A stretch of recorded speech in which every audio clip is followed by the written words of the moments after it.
We're back live again from AIHce 2022 in Nashville, Tennessee. I'm Bob Krell, founder and publisher of Healthy Indoors magazine. Welcome aboard for the final day of the exposition. Joining me for this segment is Janet Stout. So she's the executive vice president and founder of Special Pathogens Laboratories. Let me see if I can get this right now. She is a Legionella. No, do it. Legionellologist. Forget it. I quit. Fantastic. You have to have a PhD in infectious disease microbiology to I could say that easier. Yes. I'll be honest with you. That would be easier for me. Tell us a little bit about your lab. So you obviously do multiple things, but it seems like your focus is Legionella, right? Yeah, and your focus on indoor health, right? And Legionella is a pathogen in building water systems. There's a lot of myths and facts around Legionella. A lot of people think it's an air conditioning pathogen. It's actually in the faucets and showers that people use inside the building.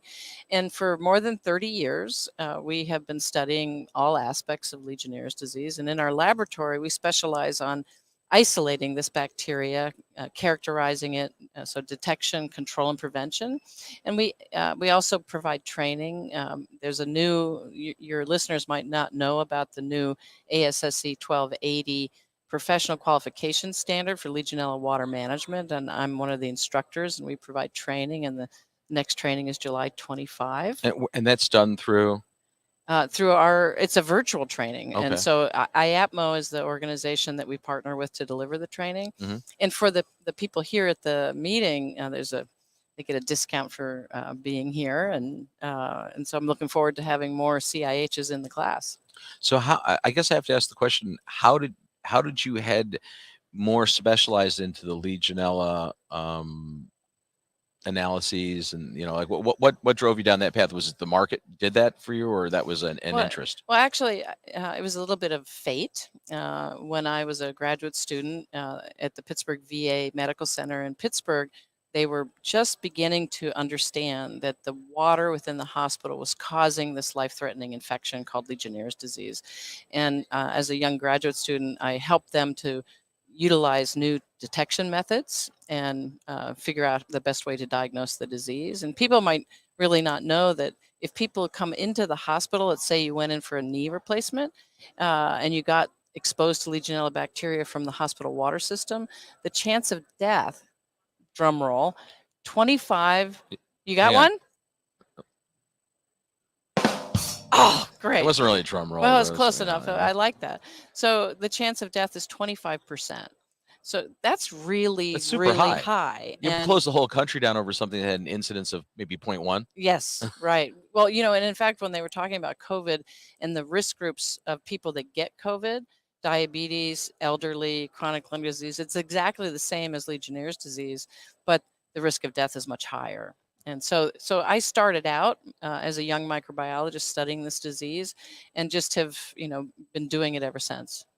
And you touched on a point there I think was interesting too. In the early days of COVID, early 2020, I gotta believe there was a lot of misdiagnoses initially, because some of the early manifestations, right, with either disease kind of similar, right? They're the Respiratory, same. yeah, They're the same. Yeah, and actually, yeah. I have a slide when I give presentations. But totally different treatment.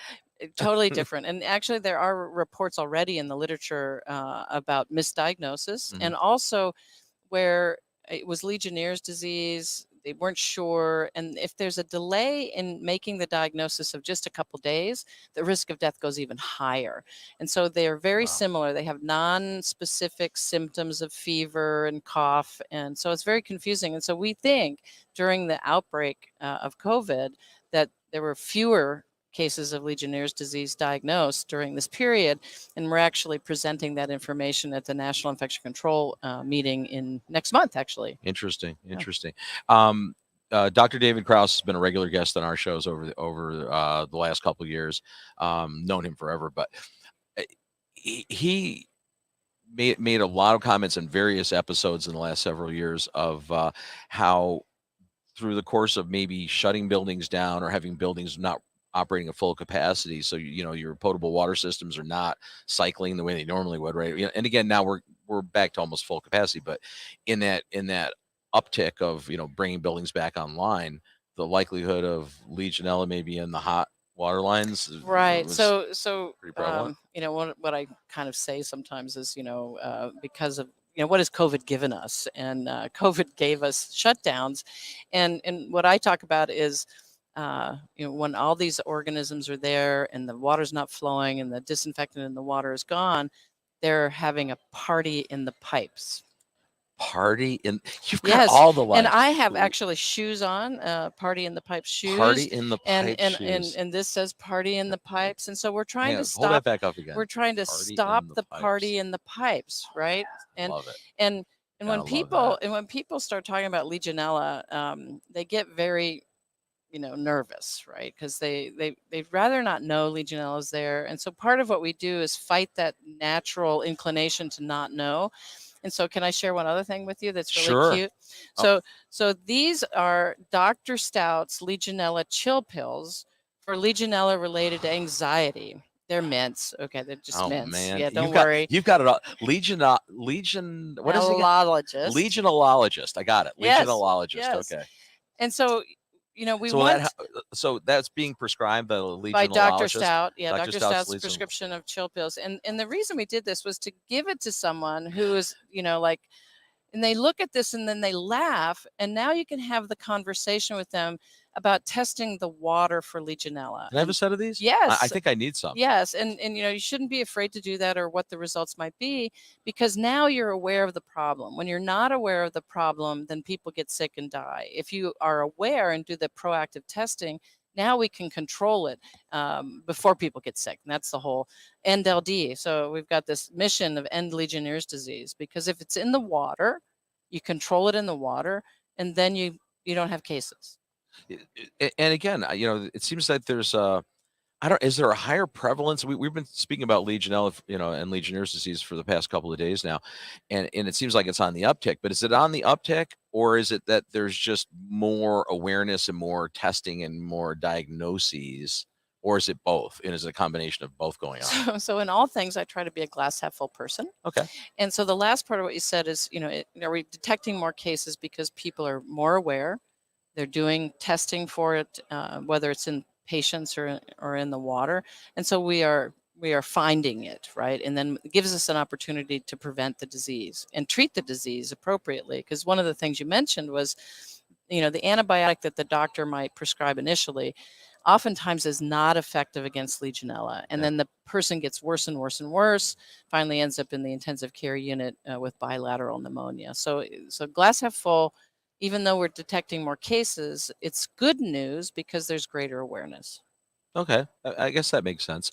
Yeah, and this is a problem that's not really going anywhere until we address it. And you mentioned training, because there's a lot of potential, or practitioners with quotation marks that maybe don't really know what they're doing. I mean, Right. The classic thing has been to chlorinate the bejesus out of the water, right? That's the mindset. That's and the reaction, right? Yeah, and do that. But I guess part of the fact is that now we're concerned that that's a carcinogen potentially, right? Yes. So scaling back on the chlorination, but that leads to a rise in Legionella. And So the training, the idea for the standard, the AIHce 1280 standard, and then the certification training, so that when people take the training, they end up with a credential of being certified, is that you do need that baseline level of understanding of the complexities of Legionnaire's disease. So there's greater risk during construction and renovation. Practitioners need to understand how to deal with what the health department's going to expect if there are suspected cases. You need to know a little bit about the disinfection technology. It's not just pour bleach in things. There's a number of things in the toolbox. They all have pros and cons around them. And so the practitioner needs to know enough about them to help their clients, and then the building operator needs to understand it. So I'm just trying to get sort of the baseline knowledge so that practitioners, can help their clients. And then if they, everybody gets out of their wheelhouse eventually, right? Sure. And so if you get out, if you have the knowledge, then you're more likely to say, well, this is a little bit deeper than my understanding, and so let's call the legionellologist. Legionellologist. I'm Legionellologist. getting it. Yes, yeah, it sort of has a rhythmic, It does once you feel comfortable with it. Yeah, yeah. Maybe You'd I have need to to take practice it too. maybe I need some chill Chill pills. pills. It's like that might help. I don't know. But the thing is to not be reactive, not wait till cases occur, be proactive, do proactive monitoring. And actually one of the most recent changes from the Center for Disease Control and Prevention was up until the beginning of 2021, CDC would say, we don't have a recommendation for routine monitoring of Legionella. And it used to, just make me crazy because we need to be doing that. Yeah. So in 2021, finally, in that iteration of their toolkit, they have a whole section on routine monitoring. So people now can see CDC is talking about routine monitoring, that you use it to validate that the control that you've put in place with water management is working. So it has a role, it has a place now. And so it's nice that CDC has put that in the toolkit. I mean, I guess for many years I labored under the pretense that the EPA water regulations ensured that we weren't, like there was, the municipalities or the water is being provided, right? The incoming water was free of that. And it was always the boogeyman was always the cooling tower. It's the cooling tower with the pigeons. It's like I can't tell you how many people say, "Oh, Legionnaire's disease, that's that air conditioning disease." And then I go, "Well, actually, that initial outbreak was that traced? That was traced to cooling towers, or was it really though?" Yeah, that's the question. So right? the 1976 Bellevue Stratford Hotel outbreak, right? Philly. We didn't know how to grow it from water at that time, so they never grew Legionella bacteria from the hotel. They concluded it was the air conditioning because more people that got sick were in ballroom A. And so, of course, how do people in one area get sick? It must have come in through the air. So it must have been the air conditioning. That was the whole epidemiologic study. It was really a kind of a swag. Well, Love that. they had one hand tied behind their backs because this bacteria, and this is why it was so hard to figure out what was causing the pneumonia in the American Legion delegates, is that we couldn't grow it on standard microbiological media. So a brand new culture media had to be developed by CDC microbiologists. So once we had that in our hands, and then actually our group developed media even further to help culture it from water systems and hospitals and such, we could figure out where it was coming from. And more often people are surprised. One study from CDC said 55 or 56% of the outbreaks that they did, it was linked to the water distribution system, mostly the warm water distribution system, and only 22% to cooling towers. Interesting. And it's a pretty resilient organism, right? I mean, because it can survive in temperatures, upwards of 140 degrees? Well, it's going to die at that temperature, but you were talking about but our potable water, usually we run it at 125-ish. Yeah. I mean, not much it's hotter often in the sweet spot, which Yeah. I tell people is around body temperature. Yeah. And so you were sort of I'm talking. not that hot. You're not that. You're hot. I'm hot. Yeah, exactly. Everybody knows that. Yeah, That's just common knowledge. It's common knowledge. And so you were talking about like the Safe Drinking Water Act, and that we don't say in the United States that our drinking water is unsafe. It's just we should. Well, there are certain bacteria that survive the typical treatment process. So Legionella, non-tuberculous mycobacteria, they have a cell wall. Right. That means that much, much higher concentrations of chlorine are necessary to control them. And that's not high enough that's in our drinking water. And so they come in from natural sources like rivers and lakes, go through the municipal treatment plant, they survive, they go down the distribution pipe, and then they cross that meter at the building, right? So now it's not the municipality's problem, it's your problem. Right. And then they go into warm water systems, like the warm water recirculating system is primarily where it is, but also decorative water features where the water would warm up. So I always tell people when they're staying at hotels and there's that beautiful decorative feature in the lobby and it's by the bar, I always say, you might want to limit not only the number of drinks you have, but how long you sit there. And don't get me started about hot tubs. You're not well, first of all, I don't want to take a bath with everybody else. I mean, it's like that. So you're not going to have to encourage me hard not to get in that. It's like, let's take a bath with like 30 people we don't know. In water that the disinfectant has disappeared long ago. or it's so highly chlorinated that maybe it is effective and literally burns your eyes out. Yes, I don't yes. find it desirable. And there's Yeah, besides yeah. Legionella, For a lot of reasons, not just Legionella. yeah, there's another bacteria called Pseudomonas. Yeah, But yeah. if you get into hot tubs with that growing like crazy, you get this horrible rash. You can get other things getting in Yeah. hot tubs too, but that's what. Hey, this is a GP Right. audience. We can't go there. Cheesy. Anyway, this is fantastic. I'm so happy you were able to stop by. Oh, thank you for having But me. I And want to have. maybe I'd we like to can have do you on this the real again. show. Yeah. When I say the real, well, this is a real show, but on our hourly, weekly healthy indoor show where we could actually delve into some things a little bit more. I would love that.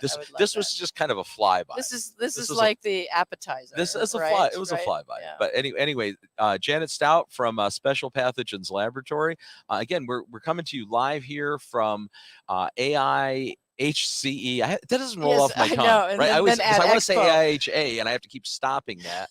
AIHce 2022 from Nashville, Tennessee. We've still got another hour or so here. We're at the show, and the conference. Well, the expo ends at 1, but the conference goes on for the rest of the day. And tomorrow, partially too. I think it never ends. Never ends. It's never-ending conference. And so, thank you so much for having me. And it's really wonderful to speak with everyone. It was fantastic. So we're going to take a little pause. We'll be back in a few minutes. With another segment. We actually have Lisa Rogers and someone else from Micrometer coming on board, and that'll be interesting. Morton, sorry, I forgot Morton's name already. Yeah, it's a live show, Janet. Yeah, I know. No excuses. So stay tuned. We'll be right back.